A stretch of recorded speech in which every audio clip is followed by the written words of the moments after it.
I'm sure, you know, it's the end of the day. First of all, I'm very, very impressed you're all here, that you're all still here at the end of the day. Have you had a good day? Yes. Are you exhausted? No.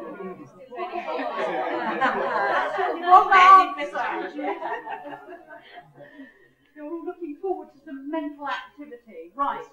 My name's Elaine Boyd. I work for Trinity College, and I'm not exactly responsible. I mean, I work on the English language side there, and you know, we do English language tests, we do teacher qualifications, so we're very close to teachers, and I'm attempting to do some research as well when the real work stops.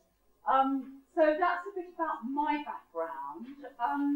Trinity's worked in India for quite a long time, so I hope we're not unfamiliar with your teaching circumstances. No, I don't think bad student, who was that? I don't think anybody, you know, from outside India can ever say they're truly familiar, you know, because there's so much diversity. But we have some contact with India, put it like that. And today, obviously, what the session is about is feedback and self-reflection. I'm sure a lot of what I'm going to say is quite familiar to you, but perhaps we're going to look at it in a new way and put feedback and self-reflection together. Now, the reason that I put feedback up there is because Trinity language tests are quite unusual. Our face-to-face communicative tests.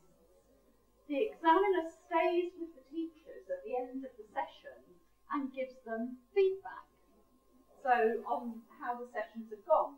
So in other words, it's in our DNA to give feedback and to support teachers, and we're big believers in feedback.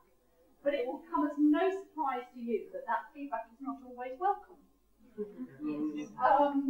And it varies, you know, in Britain, which is where, you know, obviously our teaching qualifications came from, we are big believers in feedback and telling people what we think.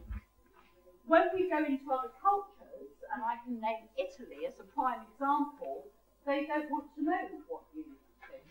You know, that's too scary. So I don't know where India is. Probably some of you, you know, as with everything in India, some people do this, some people do this, and some people do 65 other things. So, you know, I'm sure we can cover the full spectrum. But that's our interest in feedback. And then, of course, one of the other big buzzwords in teaching is self-reflection, isn't it? We like self-reflection, looking at our navels, considering what we're doing.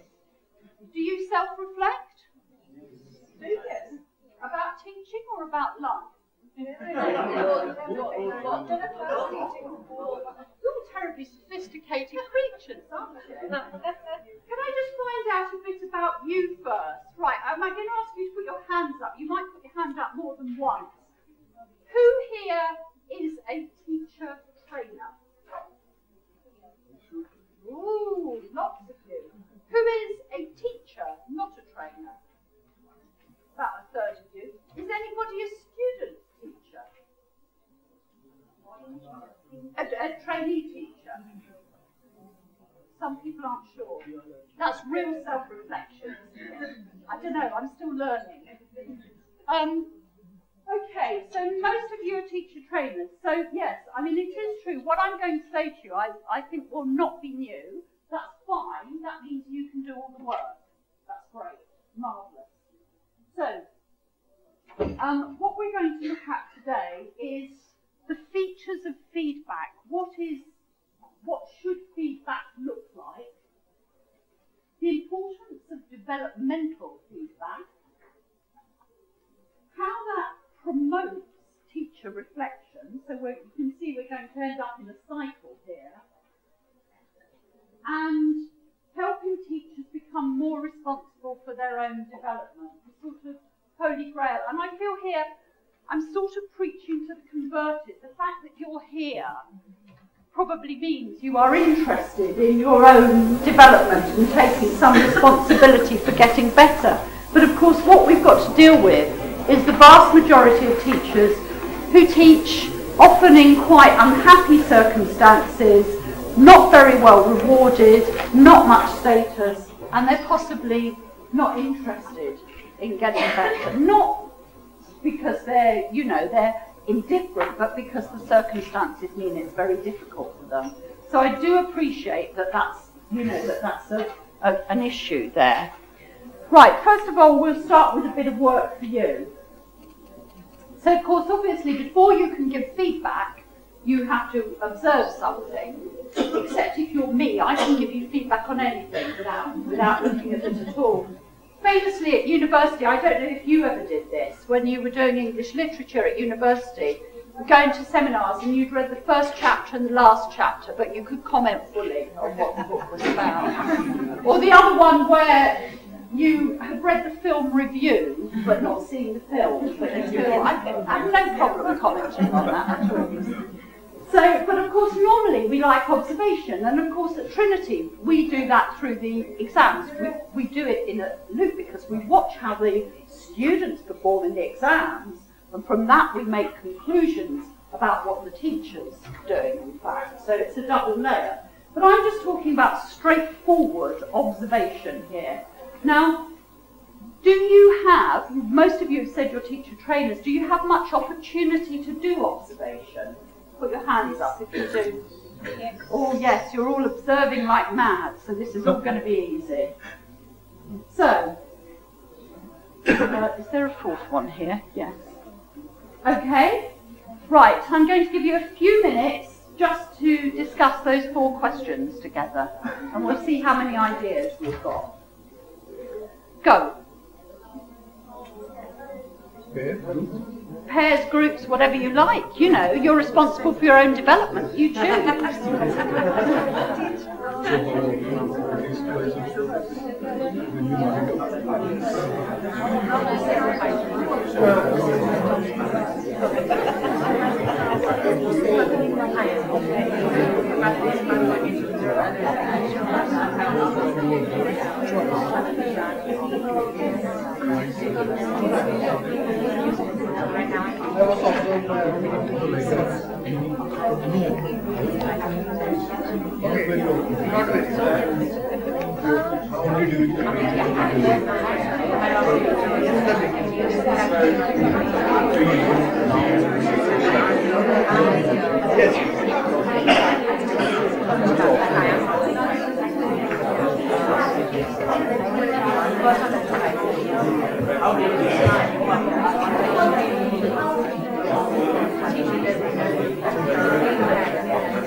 It's always difficult to stop teachers talking, isn't it?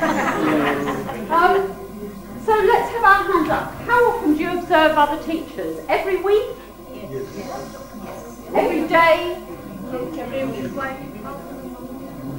Twice a month. Twice a month. Twice a what? Year. Twice a year. Actually, that's raised an interesting point. Sorry? All the time as we go and pass by also we can Ah, you do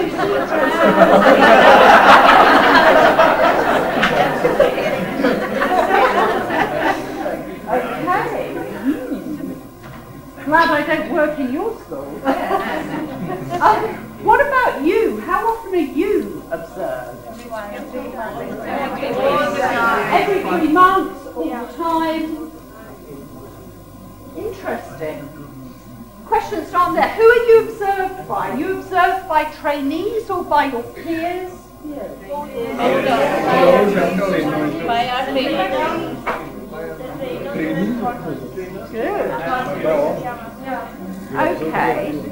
So we've got lots of people coming in here. haven't we, to do it? There's the trainees, there's your peers. I imagine sometimes it's the head teacher, sometimes it's people like me. I'm aware when I've been here, I've often, I have a great colleague at ODS called Mr. Ali, who's sitting in the audience, who every time I come out here promises to take me somewhere nice and then says, well, just sort of stop at this school on the way. And this poor teacher gets their class observed, having not expected me. So we're doing lots of observation. Now before I go to the next one, somebody said you did observations twice a year. Is that right? Do you think there's a problem with that? Yes. Feedback is not very complete because we cannot give feedback. Learning has to happen. Even if you give feedback, you can't be assured that it is being implemented or change is happening. There's no follow-up. There's no follow-up, yes, or maybe there's limited follow-up, might be one problem. What's another problem with doing so few observations? If there's no change happening, you cannot correct it. Stagnation, there'll be a stagnation. Right, hang on a minute. I'm not talking about the trainee, I'm talking about you, the observer. What's the problem with doing very few observations for you, the observer? There are several things that we might learn from others through observation. Implement them. If you don't do it, Yes, and you kind of get at it becomes a sort of odd event, doesn't it, rather than a kind of narrative in your life and in their life. I mean, I appreciate you may not have the opportunity to do very many. I'm not being critical of that. I'm just saying you've got to be aware that that might quite significantly alter how you're doing that observation. Do you think we all keep banging on about observation, don't we? You know, every teaching course, oh, have you got observation? You know, have you been observed? You know, how many video hours have you got? You know, how many times have you been seen? How useful are observations, do you think? Do you think we pretend they're useful, or do you think they are? They are. You would say that, wouldn't you? Okay, we'll get into why. And lastly, how, because I'm coming on to feedback now, how do you give feedback? Let's see how many ideas. How do you give feedback? Orally? Who does orally? So, as well as orally, and written, any other ways you give feedback? You just went, eyebrows, yeah, but body language, yeah. Thank you for that feedback, yes. That was just, yes, you know, you can imagine you watch a teacher doing something, you go, really? Yeah. We'll come on to that. That was just to get you thinking about it. So the way I'm going to do this, I'm going to intersperse this with a bit of me talking. I won't say telling you stuff, because I'm sure you know a lot of it, and then me asking you to think about things. So first of all, feedback, what is it? Apparently, it's an evaluation of performance from a third party. That's what we say feedback is. Spoken and written, we said that, didn't we? We've got that. Now, the tricky bit, not a synonym for criticism. But that's difficult, isn't it? No? It is difficult.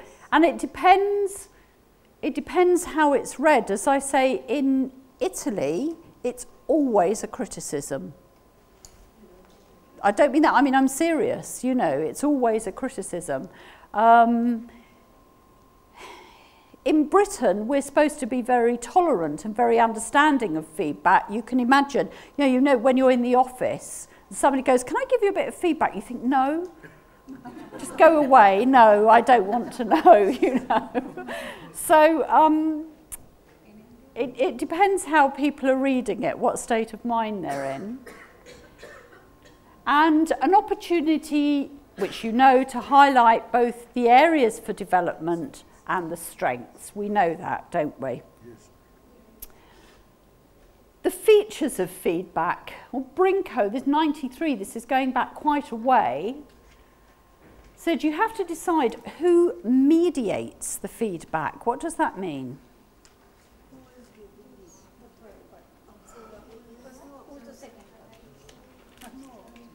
I'm getting lots of mutterings down here because I'm standing next to them. I'm going to come over here now. Who mediates the feedback? What does that mean? Mediates is self-explanatory, but when you ask it that way, think of the answer. Yeah, that's because it's a question. Then you think it's a trick question. It's not a trick question. Anybody got anything to propose here? Yeah.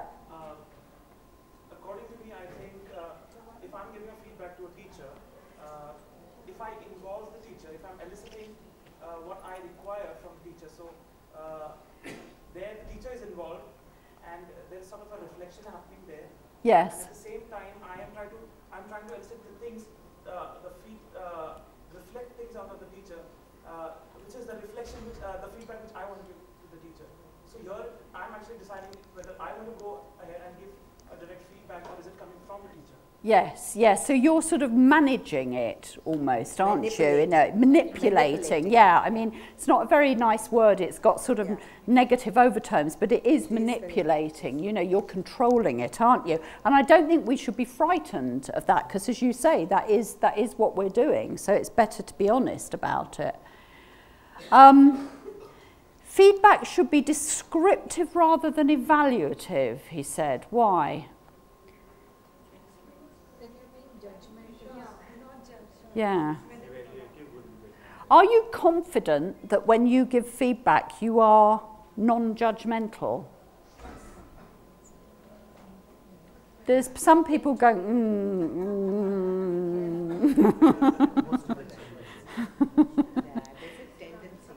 It's a tendency, isn't there? Inevitably, I think. And you have to, that's what you have to fight against, I think. You're like swimming against it there, trying not to be. Especially when we've said people are sensitive to criticism. We know about negative feedback being sandwiched, don't we? And we even have the linguistic markers for it, the famous but, you know. And you can tell almost by somebody's speech pattern, can't you? They go, that was very good, but, you know, and you think you almost know. Whereas that was great, it's just that was great. That was very good, but.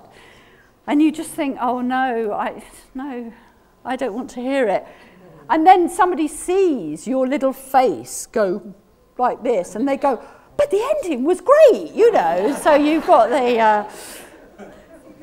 the bit. So we've got to remember that is important though, because you don't want people to feel rubbish about themselves, and we don't want to feel rubbish about ourselves, do we?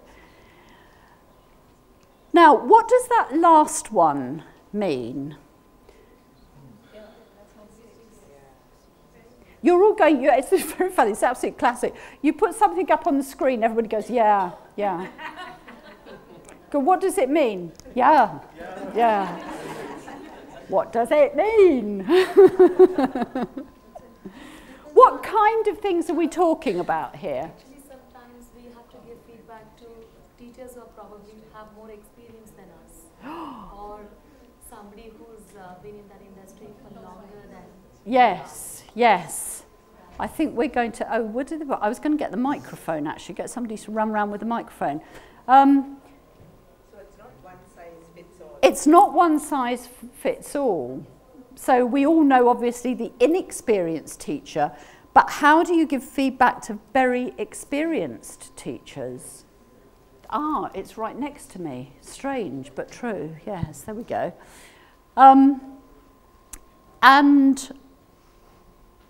Yes, sorry, so the recipient's experience and their developmental stage, I mean, I don't know, I'm going to guess yes to this, but I don't know. It's perfectly possible for somebody to have loads of experience, but developmentally be back at baseline. And I think that's possibly true in some communities in India, I would say. it's a problem that's been identified. I'm not sure how aware you are, but most of you, I imagine, have heard of the Common European Framework of Reference, even though it's European. And of course now Equals, which is another European organisation, has come up with a framework for teachers, a developmental framework for teachers. And it's actually really problematic because back at the beginning, you've got teachers without experience who need to develop. But it's really difficult to capture the teachers that are up the scale here because they've got 20 years experience, but actually they possibly teach really badly, you know. So that's a real challenge. Can you just spend 2 minutes with each other talking, and you're probably sitting next to colleagues, I bet, but talking about your own experience with this, what you think, what are the challenges in that last one? See if you can talk together and each come up with one challenge for the last point there that you find in your experience.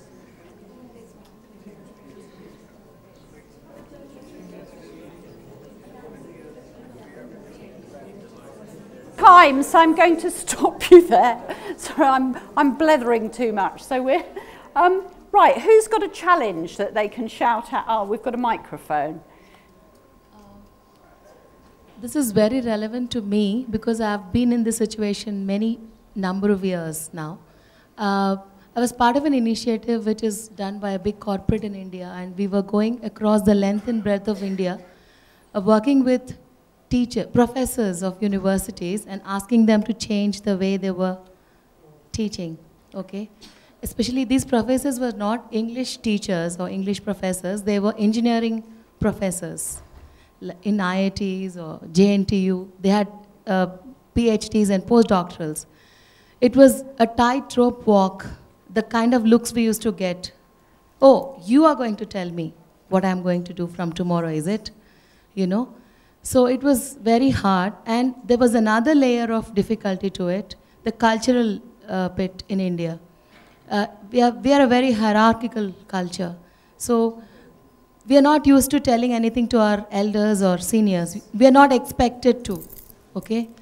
So it was quite a challenge and a learning experience. So acknowledging first that, well, you have 20 years of experience, probably you're as old as my father is, with all due respect, you know. So how, you know, it was like, it was a nightmare initially, but we had to learn our ways around. Right, so the next question is, how did you crack it? Acknowledging, the first step is acknowledging that they have the experience, and first telling that, look, I don't have as much as experience as you have. In spite of that, but yes, but you know, see, this is my experience, and this is what I have learned, and what I have learned is this. So I've observed that you've been doing this. It would be nice if you could do this, if you think it's going to be helpful. You know. Yeah. Good challenge. Yeah. So anybody got another challenge? That's a classic one, isn't it? We've got another challenge here. Just wait, hang on, wait for the microphone so everybody, because there's people at the back. Hi, I'm from Australia. I teach in Melbourne, and it's a community centre. So we don't have, we just have one computer lab. But if I want to use the iPad, or if I want to use the interactive whiteboard, it's always a challenge because the supervisors and all the older teachers think that this is all a waste of time. We've been teaching with worksheets and we've been going on, you know, for years together. Why do you need to change all that? Yes, that is a challenge. It is a challenge. Why don't people like change? They don't, do they? Why don't they like change? Because it needs efforts. Yes, make an effort, yes, and be in their comfort zone, yes. So it's a huge lack of awareness, isn't it? Because they're not absorbing what's going on with who they're trying to teach or the impact that they're having. Okay, those are two absolutely classic challenges. We don't, I mean, you're right, the cultural thing I think is huge because in England I can probably well, I do give feedback to my line manager, whether he wants it or not. But I would never give feedback to our CEO, not in a million years. I've got a mortgage to pay, so, you know, there we are. No, I mean, I'm joking, I'm being facetious about it, because in Britain you can give feedback who are senior people, I would say maybe one up from you, but probably not more than that, even if they ask for it. So it's a really difficult situation. Right, next one, I'm actually going to go through this with you. How do we foster it? Well, you'll know this. Encourage colleagues to exchange feedback whenever possible. Is that easy to do? Do people want to do it? I think peer feedback works. Sorry? Peer feedback works. Peer feedback works, yes. Yeah. And people don't get it, take it otherwise. Yes, if it's peer to peer, yes. It is yeah. friendly.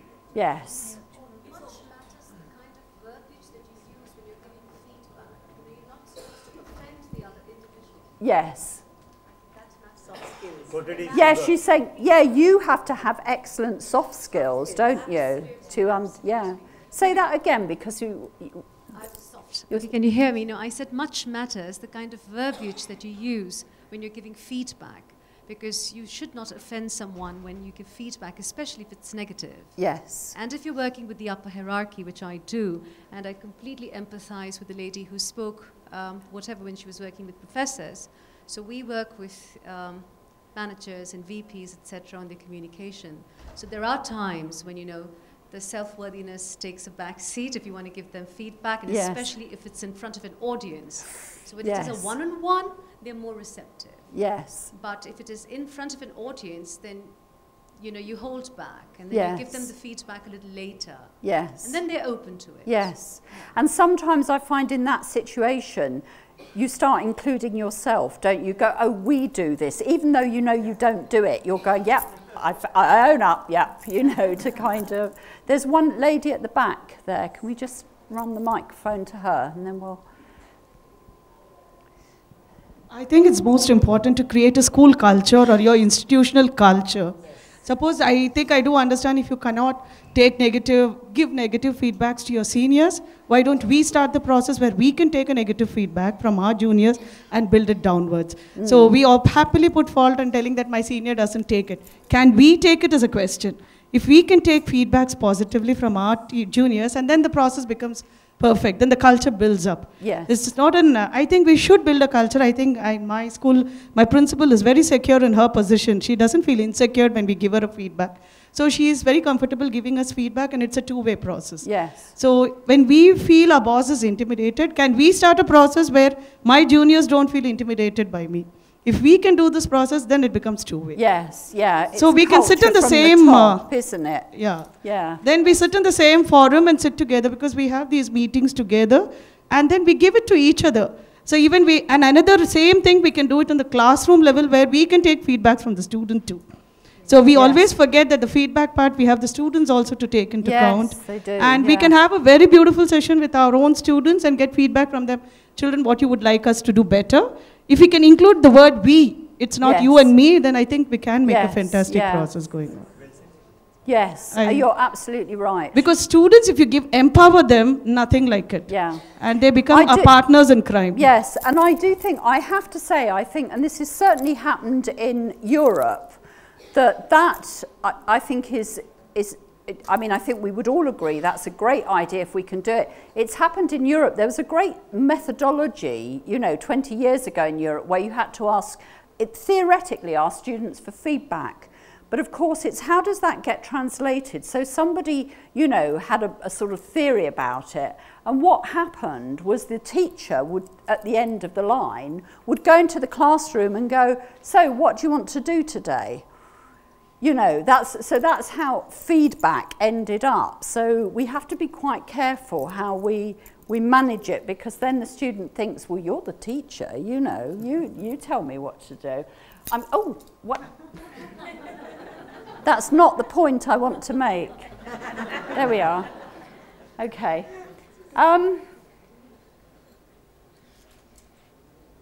Right. What do I mean by that, or what do we mean by that? Somebody give me a succinct explanation. Don't all go, yeah. Somebody put that in other words. Get it out from them. Yeah. Elicit it from them. Like, what do you think went? Yes, elicit lots of questions, isn't it? So leading them down the path, again, it sounds highly manipulative, but that is what it is. Ladies at the back. One of my friend had this very constructive criticism on a portal called Rate My Professor. She was teaching geography and history, and then there was this one student who wrote on the portal saying that this particular professor should do art history, because when we look at her performing or delivering in the class, it's more about art and aesthetics. And later she realized that that was her true calling. So sometimes it helps people connect with their own unconscious desires and what they eventually want to become. Yes. Rather than what they are doing. So it helps us realize our goals in a very long way. And I think it's hugely constructive criticism when we take feedback the way it should be. Yes, yeah, because other people can see things in you, can't they? That say, oh my God, you're good at that. I'm going to have to move on now. Oh, can we not do that? Right. Encourage developmental feedback, which you know about. So what you've just said, ensure the colleague is involved in the outcomes rather than being told. We know that. This huge thing about focus on awareness and noticing. So rather telling them, it's making them aware, isn't it? Because then people do go off and they think about it. And something we call multi-sensing. Do you all know what multi-sensing means? You're doing that sort of foreign, it's multi, I know multi.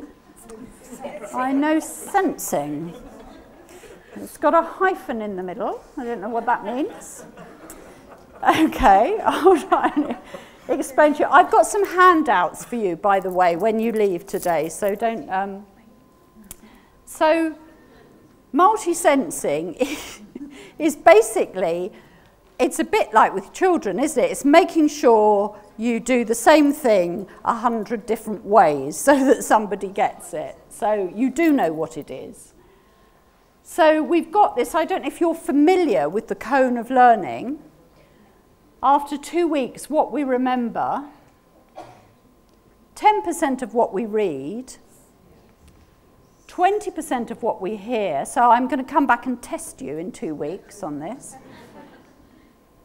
30% of what we see, 50% of what we see and hear, 70% of what we say, no, I did say that, no, I didn't, no, I did, and 90% of what we say and do, which is the important thing. So, but sometimes you can't rush people to the bottom of the pyramid. You've got to take them through stages. So you've got that passive information coming in, and then active, which is when you tend to remember it.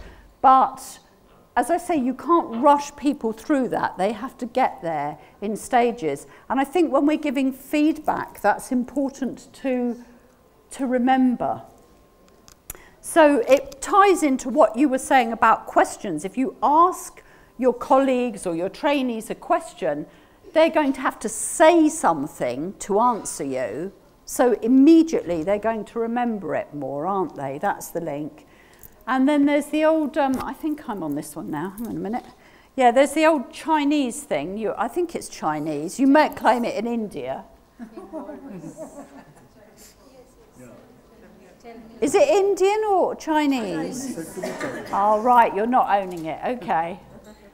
Show me I understand, and of course, involve me and I remember, which is our mantra, isn't it, for, yes, for doing it. So having looked at feedback a bit, which we said is very important. Oh, hang on, I've got one more thing to do. Rush, rush, rush.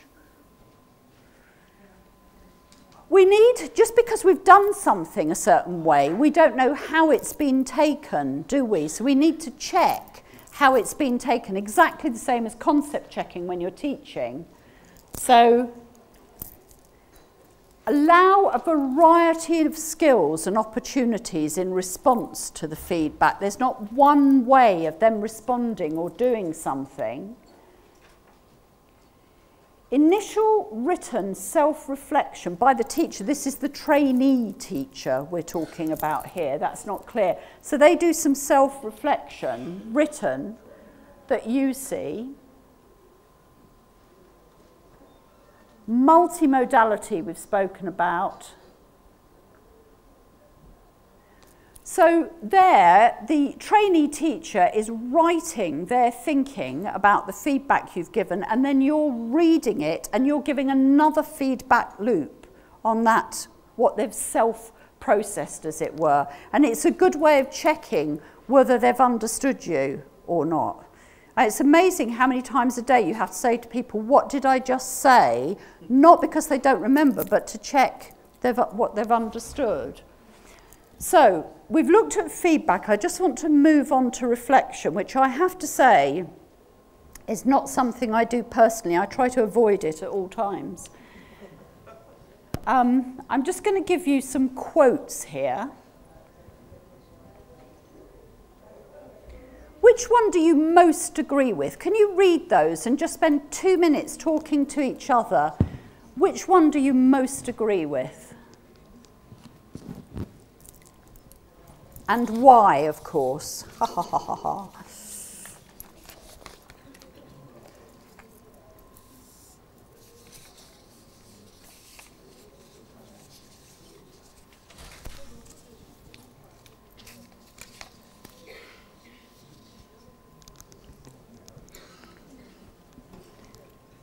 You're not talking to each other. You should all be talking to each other. I'm concept checking. Read the quotes, decide which you most agree with and why.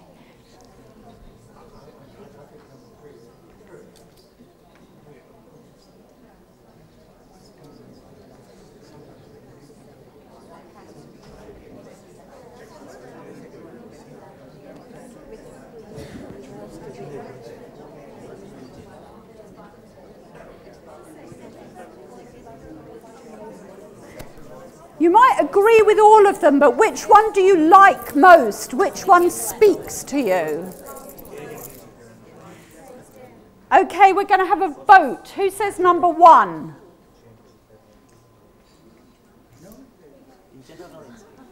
Two people say why.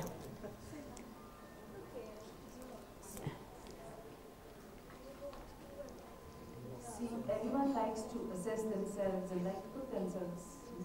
We all have egos to massage.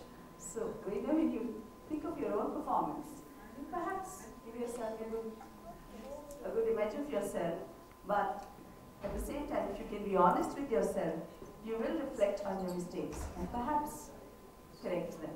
So I thought that might help to initiate change, assuming you're going to be an honest... honest with yourself, yes. So you're saying it might be easier to be honest with yourself rather than have someone else point out. Good point. Philosophical question. Yes. Is it easier to be honest with yourself? Depends what it's about, isn't it? But part of being a professional teacher, you say, okay, who voted for number 2? Oh, quite a lot of people. Who's prepared to say why that appealed to them most? Hang on. Hang on, she's just going to give you the microphone so everybody can hear. It's the longest.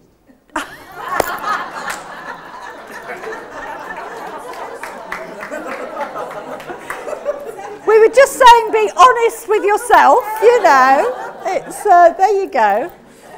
It's the longest, so it must be right, yes. Did anybody have any more profound thoughts on that, if I can put it? It goes step by step. Keeping yourself. Hang on, I think you need the mic, because the trouble is the people at the back can't quite... I think it goes step by step, keeping in center yourself, then analyze, evaluate, monitor, and then work on the changes that you want. So it goes in a sequence and makes it more meaningful. Yes. Okay, good answer. Right, who's voted for number 3? Me. Oh, that's interesting. John, Susan, and I. So 3 people from Trinity College voted for number 3. Why? Caring teachers probably always try to do what's in the best interest of their learners. So they put them first. And one of the things involved is looking at you again and not assuming that if you're doing it for them, it is in their best interest and what you are doing is right. So caring teachers would automatically reflect. And yes. I think, you see, for me, there's 2 types of caring in there. There's caring about your students, as you say, or your trainees, and there's caring about your profession, you know, and your teaching. And so you could say, well, if I'm a teacher, this is what I do. Otherwise, I shouldn't be a teacher, you know. So that's my view. What about the last one, which is quite technical? Who voted for the last one? Ah, yes, the intellectuals amongst us. What a surprise. Okay. The third one, no, that doesn't count. Who voted for the 4th? Is it only my colleague Vanny in the front here? Yes. She's going to tell us why now. Yeah. It kind of ties up with the point number 2, the 3rd quotation, because I don't need the mic. No, it's because there is a lot of danger in superficiality, in being superficial in your approach to your work and to your profession. So I think that's very, very critical. Yes. To have Yeah. and to work towards acquiring a deeper understanding. Yes, and we've discussed some examples today, haven't we? You know, even the thing about if you give feedback but you don't check how it's been received, that's superficial, all those ideas. Sorry, what were you? Oh, I just wanted to add that you're also, the point in parentheses, that you're reflecting in practice and non-practice. Yes. So while I'm teaching, I'm, you know, thinking at this the feedback that I'm getting from my students, am I going the right way? Yes. And then after the lesson. Thinking. Yeah, you've always got to be aware, haven't you, of what's coming back to you from the students. I always used to love it, actually. I don't know if this is a male-female thing. Maybe this doesn't quite work in India, but it certainly works in Britain. When I was teaching, so those famous times, you go back to the staff room and forgive me, I apologise, I don't intend any insult, but a male teacher will come back to the staff room and go, that was a great lesson, that was a really good lesson I gave, that was great, they loved it. And all the female teachers go, oh my God, what did I wrong, what I wrong, they didn't get this, you know. So those people are not being, I think they're probably, I don't believe that. I don't believe that every single student in a lesson is, you know, there's always something you can do better, isn't there? But there we go. Confidence is all. I want to contest the stance of the Trinity College colleagues of ours. Why do you say that the second case is not a caring teacher? No, no, we didn't say that. We didn't say that.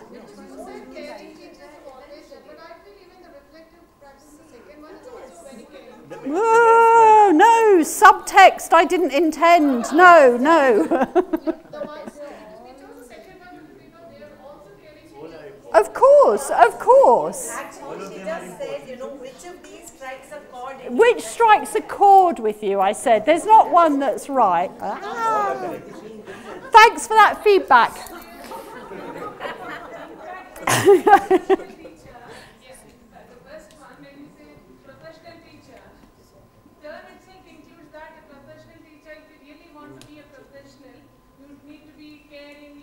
Yes, yeah, yeah, yes.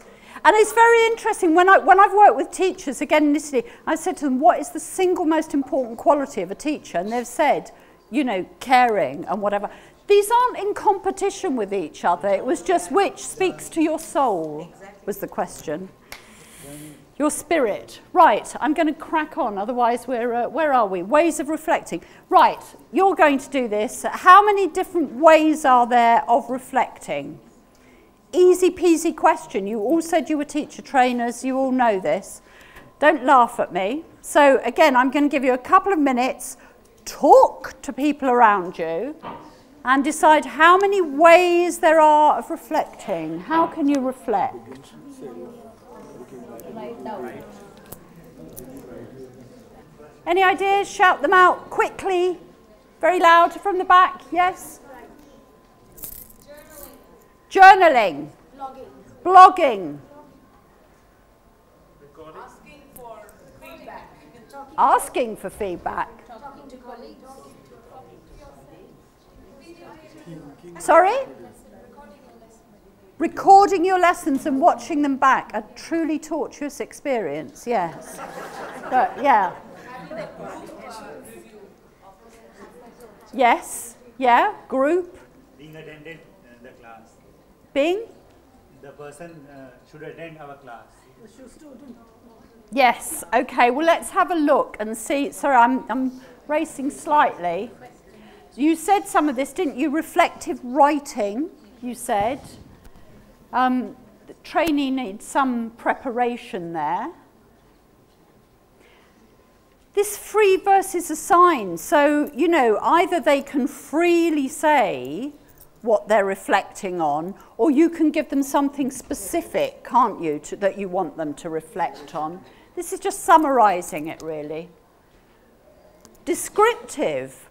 Now, very interesting. If you do, I don't know if any of you do this, but sometimes just in your own, you can do daily writing, nothing to do with teaching. If you just write down a description of what you've done, it's quite interesting to read it back and see what you've noticed and things. Do any of you do a daily diary? Oh, good. Good writers. I'm very impressed. Analytic, which is, you know, what we call navel gazing, isn't it? When we're all sort of tortured, why do we do it like that? Ooh. I think you've got to be careful with analytic that you or your trainee, you don't back yourself into a corner. You can be overcritical, can't you, and not say. And there's critical, which is where you're taking a lot of other things into account, not just this tiny little bit of you and your teaching and what you're doing. What else is going on with the students? What other things did I need to consider? You know, it's interesting because we had obviously Trinity works internationally. Very, very simple things don't hit you. Simple, blindingly obvious things like when we wake up in the morning, we're in the office and we're bright-eyed and bushy-tailed because we work for Trinity, and we think, oh, just phone my Indian colleague and tell them some bad news.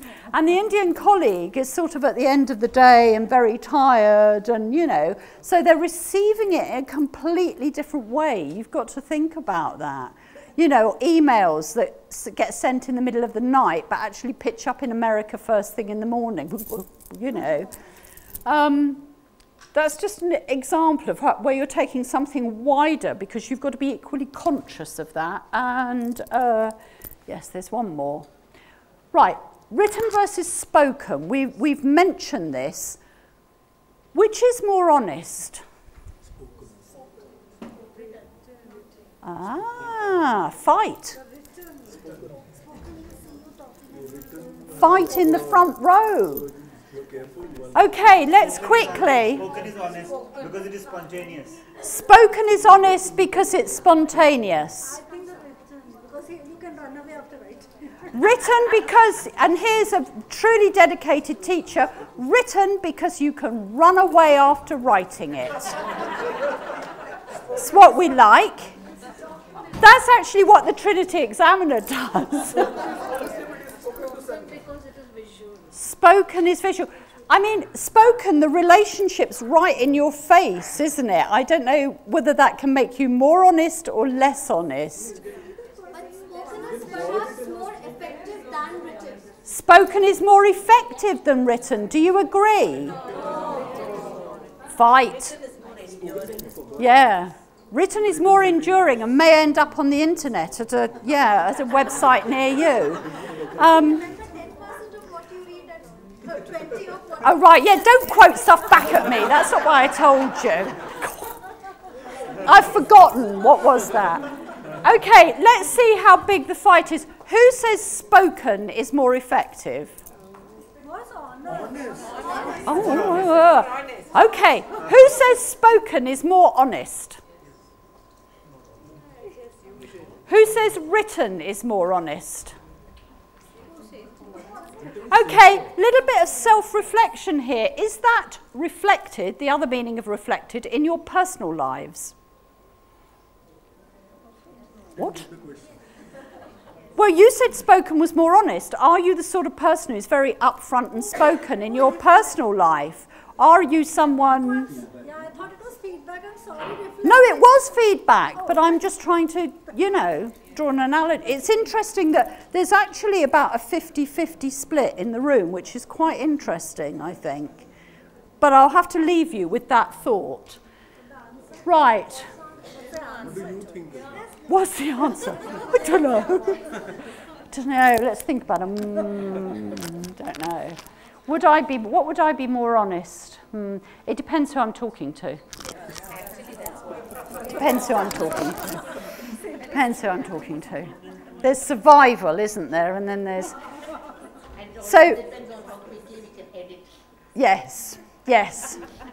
How can we prompt reflection? That's meaning how can we push teachers and trainees to reflect?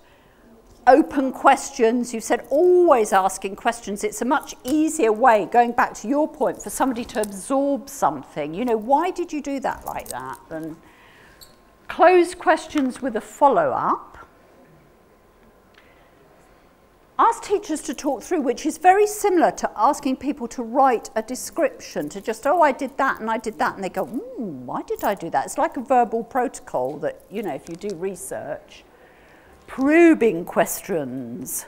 They can be quite aggressive, can't they? What makes you think that? Why? But you can. Ah, yes, and the perfect sort of example of passive aggression, silence.